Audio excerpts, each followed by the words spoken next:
Oke, saudara, kembali lagi bersama saya di dalam mata kuliah Matematika Ekonomi ya. Oke, kita lanjutkan ke video berikutnya, di mana video ini nanti akan membahas terkait konsep penerimaan sekarang. Di video sebelumnya Anda membahas konsep total cost atau konsep biaya ya. Sekarang konsep penerimaan atau disebut revenue atau TR, total revenue. Nah, penerimaan itu apa sih? Sesuatu yang diperoleh, saudara. Diperoleh produsen atau pengusaha dari hasil penjualan barang atau jasa yang telah diproduksi ya, atau namanya omset lah. Kan tadi kan Anda sudah memproduksi barang nih, ya kan, dengan biaya-biaya yang dikeluarkan. Kemudian setelah barang atau jasa tersebut jadi, Anda kan pasti akan menjualnya kan. Nah, ketika barang ini dijual kepada konsumen dan semuanya terjual misalkan, itu namanya penerimaan Anda ya. Itu baru penerimaan, belum laba ya. Laba dengan penerimaan itu berbeda. Kalau penerimaan itu belum dikurangi dengan uh, penerimaan itu sesuatu hasil jualan Anda sebelum dikurangi dengan biaya, saudara. Jadi, berapa sih omset yang Anda peroleh dari hasil jualan barang atau jasa Anda, kayak gitu. Itu namanya konsep penerimaan. Nah, ketika berbicara konsep penerimaan, saudara, atau revenue, produsen itu pasti akan memperhitungkan berapa jumlah yang dia jual dan berapa harga setiap satuan dari barang atau jasa yang mereka jual, kayak gitu. Jadi nanti total revenue atau penerimaan ini ada hubungannya dengan kuantitas atau Q dan price atau P ya. P itu harga, quantity atau kuantitas itu jumlah barang atau jasa. Sehingga untuk mencari penerimaan total yang diterima oleh si produsen atau penjual itu diperoleh dari TR sama dengan harga dikali kuantitas atau P dikali Q. Ya, itu nanti akan diperoleh yang namanya total revenue atau penerimaan yang diperoleh oleh si produsen atau penjual tersebut. Begitu ya.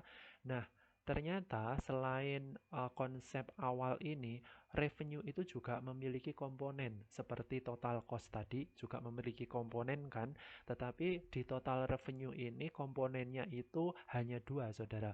Ada penerimaan rata-rata atau average revenue atau disingkat AR dan penerimaan marginal atau marginal revenue atau TR gitu. Tadi kan kalau total cost itu kan ada 4 komponen penyerta. Kalau TR total revenue itu hanya ada 2 komponen penyerta, yaitu average revenue dan marginal revenue. Average revenue atau AR itu apa sih? Total penerimaan, saudara. Total penerimaan dibagi jumlah barang atau jasa yang terjual, ya. Jadi AR di sini sama dengan TR, ya. Total revenue-nya berapa? Dibagi kuantitas barang yang terjual. Kemudian marginal revenue atau TR, sorry, maaf. Ini salah ketik, saudara ya.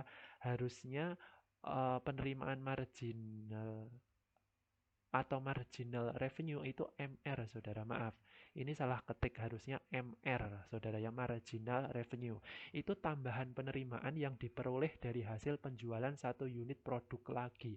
Maksudnya, saudara, ketika satu produk A misalkan terjual, terus kemudian produk B terjual, nah tambahan dari hasil penjualan produk satu dengan produk kedua ini berapa sih, kayak gitu. Terus setelah produk B terjual, Anda menjual lagi produk C dan terjual. Nah, tambahan tambahan dari produk 2 ke produk 3 yang terjual ini berapa sih? Nah, itu namanya marginal revenue.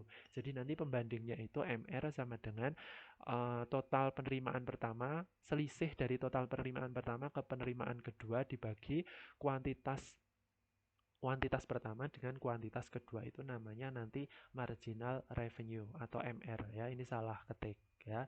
Begitu.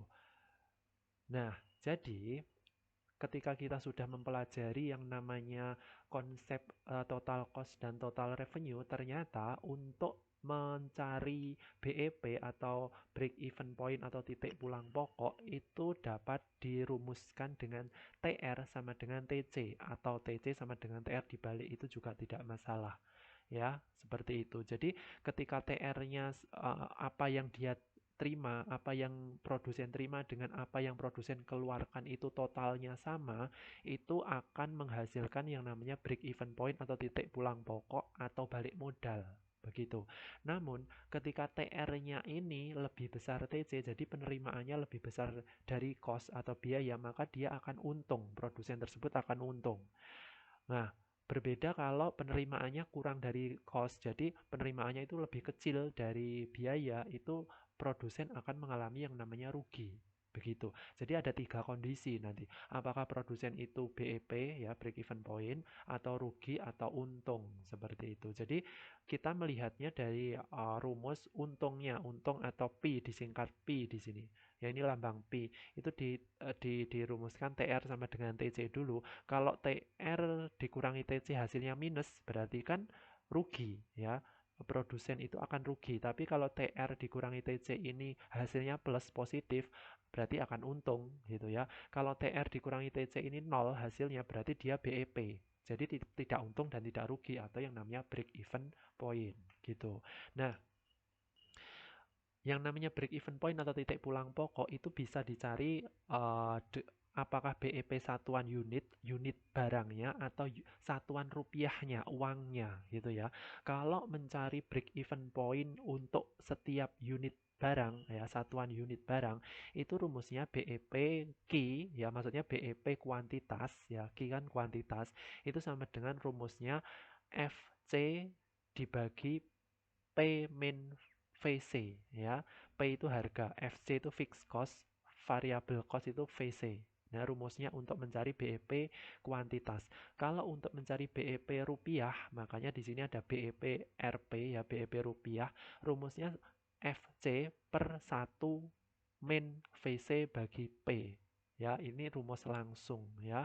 Rumus langsung untuk mencari break even point, break even point untuk satuan unit barang atau break even point dalam satuan rupiah. Seperti itu. Itu konsep dari BEP ya. Uh, Cukup itu ya konsep dari break even point. Nanti kita akan latihan soal break even point itu perhitungannya seperti apa. Kita akan diskusi di dalam forum ya.